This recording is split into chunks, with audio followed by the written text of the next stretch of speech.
Hi guys! Welcome back to our YouTube channel. Please don't forget to like, share, and subscribe para lagi kayong updated sa mga video na i-upload ko sa aming YouTube channel.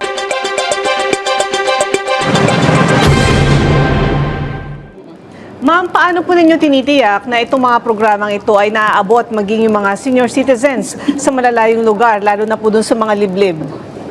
Dahil kasi meron naman tayong OSCA at may OSCA tayo sa bawat munisipyo. At ang OSCA ay may kaugnayan sa mga barangay. At diyan makikita kung sino ba ang mga senior citizens na dapat na makatanggap ng mga benepisyo. Dahil ang ating OSCA ay may listahan at nagbibigay ng ID para sa ating mga senior citizens. At ang mga barangay ang tumutulong sa ating mga senior citizens upang sila ay makapunta sa ating OSCA at makakuha ng kanilang card para ma-avail ang lahat ng mga serbisyo na dapat para sa ating mga senior citizens. Thanks for watching! Please don't forget to like, share, and subscribe!